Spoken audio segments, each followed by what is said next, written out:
Hey, greetings to everybody out there tuning in on YouTube. Put this video together today to just show the process of installing Ruroc Shockpods into an older generation helmet. This is the RG1-DX snow helmet. I don't think any of this will work for their motorcycle helmets, so I just want to be clear about that. And also, just for disclosure purposes, I am not affiliated with Ruroc in any way.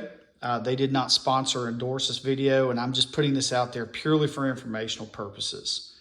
So for you guys out there that maybe purchased a Gen 1 snow helmet around the same time I did, which for me it was around 2018, at the time that you bought the helmet, you could opt for an upgrade called the Shockwave system, which was their Bluetooth system. It consisted of a contained unit sewed into a padded insert, and I'll show that here in a minute, that snapped and velcroed into the helmet in place of the original neck and ear padding that came with your helmet. It's a pretty simple install. You just snap out your original padding, you replace it with the Shockwave, it snapped right back in, velcroed in place, you synced it to your phone, and you were off and ready to hit the slopes. Real simple process. The system was well imagined enough, but in terms of its execution and longevity, it's kind of fell a little short. My family, we have 3 of these RG1-DX helmets from that time frame. All 3 have shockwaves in them, and 2 of the 3 systems have failed. And in the case of my system, it's failed completely. So this is why I've been looking for other options.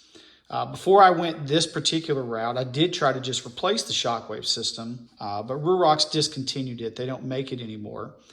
And trying to find a replacement system on eBay or some online retailer, for me, proved impossible. They're just not available. I couldn't find one.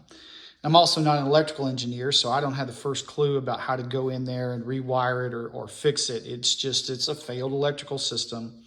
And so I was looking for a way to still have Bluetooth in the helmet, but couldn't use the original system that it was designed around and came with. So about the time that my system started to fail, Ruroc upgraded their helmets and upgraded their Bluetooth system. They have a new system called the Shockpod system, which is this system right here, which you can see.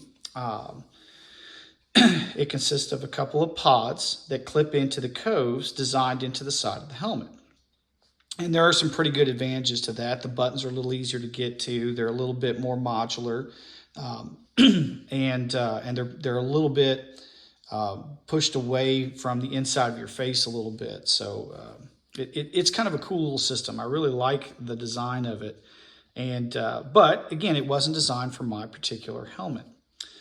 So I contacted Ruroc directly about converting a first generation helmet over for use with the Shockpods. They responded back and said, nope, the Shockpods are not compatible with the first generation helmets. After looking at a pair of the Shockpods on a fellow skier's helmet during this past season, I wasn't really convinced that they wouldn't fit. And I just decided to roll the dice and take a shot. So I ordered a pair just to see if I could make them work. Even if I had to do a little cutting or massaging of the helmet, I figured it was worth a shot to try to make that work. And you'll see at the end of this video that the conversion can be accomplished actually really simply with some very, very minor adjustments to the helmet. And then you can enjoy the Shockpods and get your Bluetooth capability back if your Shockwave system has failed. So here's what you're going to need to make this conversion work. It's pretty straightforward. You need your helmet. You can take the face mask off and set it aside because it won't be used except for trial fitting once you get the Shockpods in. You'll need your original helmet padding that came with the helmet. I think you can still use the Shockwave padding, but you're probably going to want to cut those speakers out because they're going to kind of get in the way. And so for my part, I had retained my original padding, so I just went and grabbed it out of storage, and I have it right here and ready to go in. You'll need a razor blade. That's pretty much the only tool that you'll need in this conversion. And then, of course, you'll need to order a set of the Shockpods for the helmet size, and you can order those directly from Ruroc.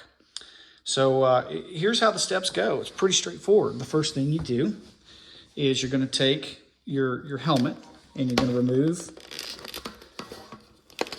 that face mask, as I said, and you're going to set that off to the side.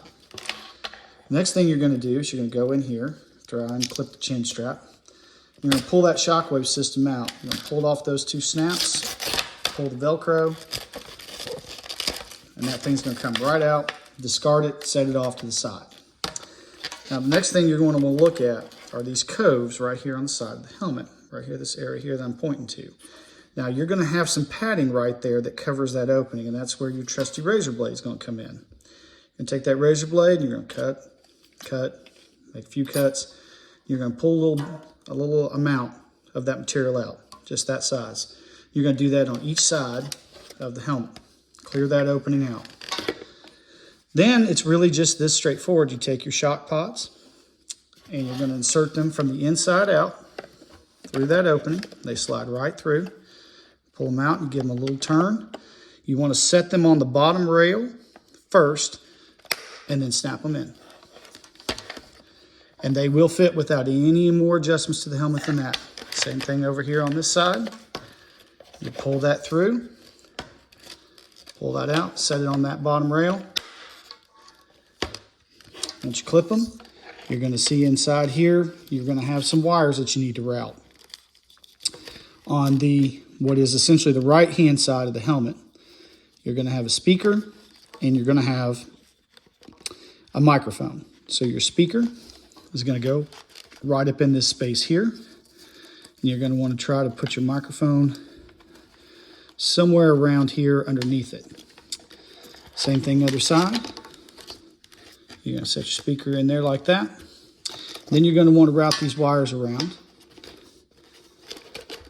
all the way around the back. Then you take your original padding. You're going to set that padding inside there after you get all of your speakers routed, and it's going to snap right in. Just for the sake of video, I'm not going to go through all of that, but that's how it works. It is really just that simple. The pods snap right in. They hold in place. They don't wiggle or move around. They're in there nice and solid. And it's a really simple conversion. I was pleasantly surprised at how easy it was. I thought I'd have to do some cutting on the helmet, but you actually don't. So I hope that encourages people to take a look at this as a possible upgrade for their helmets. And then, of course, the Bluetooth pairing is the same as it is for any other Bluetooth device. You just go straight forward, read your instruction manual, and it's a very straightforward process. So if there's anybody else out there like me, having the Bluetooth capability in the Ruroc helmet was a huge factor in me deciding to buy one. So, when my system died with the old Shockwave system, it was a huge buzzkill. And it's an even bigger buzzkill that I couldn't find a replacement for the system. So this upgrade for the Shockpods, not only a better system, but it's added several seasons to my ability to use the helmet. I mean, Ruroc makes a great product. I just wish that they had kind of gone through this engineering a little bit and said, hey, you can upgrade your old helmet to this and, keep going right on down the road with your original helmet. But there it is. It's pretty straightforward, pretty simple upgrade. And I had not seen another video outlining this anywhere or anything on a website or anything else. So I thought I would put this together and put it out there. I hope you appreciate it. I hope that it helps you or encourages you to take on this project yourself. And best of luck out there to everybody, and stay safe.